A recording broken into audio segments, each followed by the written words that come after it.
parallel pant, ஃப்ரண்ட்ல waist band, பேக்ல elastic. அதுக்கான ஃபுல் லென்த் ஃபர்ஸ்ட் மார்க் பண்ணிக்கிறேன். ஃபுல் லென்த் மார்க் பண்ணதுக்கு அப்புறம் அதோடைய சீம் லைன் half inch ஓட ஹிப் சர்க்கம் வந்து மார்க் பண்ணிக்கிறேன். வித் எலாஸ்டிக்கா கொடுக்கறதா இருந்துச்சு அப்படின்னா hip plus 3 inch divided by 4 போட்டுக்கலாம். ஸோ இங்க வந்து ஃப்ரண்ட்ல வந்து waist band, ஸோ கம்ப்ளீட்லி கரெக்டா பெர்ஃபெக்ட்டா ஃபிட் ஆகணுங்கிறதுக்காக ஹிப் டைரக்டா டிவைடட் பை 4 inches. என்னோட hip 42 divided by 4 which means 10.5. அந்த 10.5 இங்க டைரக்டா நான் மார்க் பண்ணிக்கிறேன். இப்போ crutch length வந்து மார்க் பண்ணோம் இல்லையா, crutch length வந்து hip divided by 4 plus 2 inch ease. So 12.5 நான் இங்க மார்க் பண்ணிக்கிறேன். மார்க் பண்ணிட்டு இங்க ஒரு ஸ்ட்ரைட் லைன். crutch width வந்து 30 to 44 inches hip இருந்துச்சு அப்படின்னா 2 inch crutch width. ஸோ அந்த 2 inches நான் மார்க் பண்ணிட்டு இங்க அப்படியே கர்வ் எடுத்துக்கிறேன். கர்வ் எடுத்துட்டீங்க அப்படின்னா இங்க டாட் அப்ளை பண்ணும் வேஸ்ட் டாட்ங்கிறதுனால. ஸோ வேஸ்ட் டாட் வந்து எப்படி இங்க அப்ளை பண்ணுவோம் அப்படின்னா வேஸ்ட் சர்க்கம் வந்து என்னோட 35. அப்ப 35 டிவைடட் பை 4 அப்படின்னு போட்டோம்னா 8.75. அந்த 8.75ம் 10.5க்கும் வர டிஃபரன்ஸ் தான் நான் டாட்டா அப்ளை பண்ண போறேன். அப்ப 10.5 மைனஸ் 8.75 1.75. அந்த 1.75 டிவைடட் பை 2 போட்டேன் அப்படின்னா நான் எய்தர் சைட் டாட் மாதிரி கொடுத்துடலாம், which means 0.875.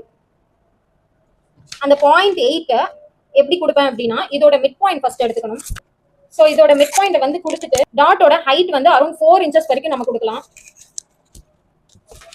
இதை மார்க் பண்ணிட்டு இங்க இருந்து தான் நான் கொடுக்குறேன். இந்த சீம் லைன் நான் ஆட் பண்ணல, ஜஸ்ட் இதை அப்படியே எக்ஸ்டெண்ட் பண்ணிக்கிறேன். இங்க 0.8, இங்கேயும் 0.8. இப்போ 1 inchக்கு மேல எக்ஸஸா வந்துச்சு டிஃபரன்ஸ் அப்படின்னா நீங்க இங்க கூட கொடுத்து இப்படி ஸ்லைட்டா நீங்க கிராஸா கொடுத்துக்கலாம். ஸோ இதுதான் நம்ம வெயிஸ்ட் வந்து பெர்ஃபெக்ட்டா கொண்டு வரதுக்கு. இங்க ஒரு ஸ்ட்ரைட் லைன் இங்க வரைக்கும் இருக்கிற பாயிண்ட் வந்து மிட் பாயிண்ட் எடுத்துக்கணும். இந்த மிட் பாயிண்ட் உடைய மெஷர்மெண்ட்டை அப்படியே நான் ஒரு டாட்டட் லைன் மாதிரி கொடுத்து இங்க டிரான்ஸ்ஃபர் பண்ணிக்கிறேன். இங்க இருந்து இந்த மெஷர்மெண்ட், அதாவது இந்த மெஷர்மெண்ட்ல இருந்து எக்ஸாக்டா நம்ம அப்படியே மார்க் பண்ணிக்கலாம். அப்படின்னா இதுல இருந்து ஒரு 2 inches மைனஸ் பண்ணோம் அப்படின்னா இங்க வந்துடும். ரொம்ப எனக்கு வைடா வேணாம் அப்படின்னு நினைச்சீங்கன்னா நம்ம இப்படி மார்க் பண்ணிக்கலாம். ஸோ ஆங்கிள் ரவுண்டு வந்து மடிச்சு அடிக்கிறதுக்கு ஒரு 2 inches. இது கம்ப்ளீட்டா முடிஞ்சதுக்கு அப்புறம் coming to the back pattern. Back பேட்டர்ன்ல என்ன அப்படின்னா இங்க இருந்து நம்ம ஒரு 2 inches வந்து எக்ஸ்ட்ராவா கொடுக்கணும்.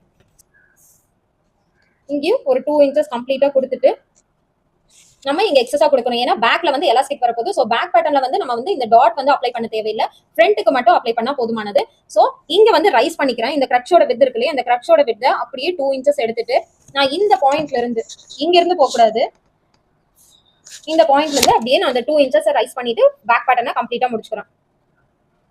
ஸோ இந்த கான்செப்ட் தான் ஃப்ரண்ட்ல வந்து வேஸ்ட் பேண்ட், பேக்ல வந்து எலாஸ்டிக்.